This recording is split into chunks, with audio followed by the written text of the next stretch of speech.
بەنای خۆی بەخشندە و میێربان بەڕێزانم ئەو چەند ڕۆژەی کە لە ذیلحیجە هەیە کە لە یەکەتان و دەیمە ڕۆژ دەبێتە جێژنە کە پێی دەڵێن لە کوردەواری و مینەی حاجیاندا ئەجر و پاداشتێکی گەلە زۆری هەیە. ئەجر و پاداشتەکەشی بێحەدە بەڕێزان، بێحەدە بەڕاستی. تەماشاکە پێغەمبەر فەرمی صلی الله علیه و سلم هیچ ڕۆژێک نییە، هیچ ڕۆژێک نییە خێر و ئەجری ئەوەندە زۆر بی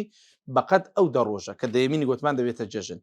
حتى لبيغمبريان برسي صلى الله عليه وسلم يا رسول الله وللجهاد في سبيل الله فرموي جهادش لبيناي خواون دخيرين إلا أجر كسك بخوي وبمال وبهمشتو بستدري لو جهادي هيتش نقريتوا حمل لبيناي خوالي بروا تنها أو كسا أزل لو كسا زياترك عملي صالح لو دروجان دادك عملي صالح اشتي برجان عملي صالح روجيا نوێژە سنەتە نوێژی جەماعەتە خێرکردنە یعنی ئەتوو هەرچی بە فکرت دادێ لە کردەوەی چاک لەو دە ڕۆژانە زیاتریکە ئەوە ئەجری هەیە لەکن خوای تەبارەک و تەعالە پاداشتی زۆرە یعنی لۆی ئەو ڕۆژانەت لە قیز نەچی بە هەر شتێک دەتوانی بیکە بە هەر شتێک دەتوانی دەستت پێدەگات لە خێر لە چاکە یعنی حتاگە هیچ نێ قسەی خێر بکە لەو چەند ڕۆژانە لەگەر یەکتری چا ببنەوە سەردانی یەکتری بکەن خێر بکەن پاداش دووەربگرن لەو دە ڕۆژانەدا عملی صالح کام با زیاتر بی خاصة اگه انسان به بدن به جسم زیاتر خوی ماندی کرد که هندی اشتهی بون منو کو نویجی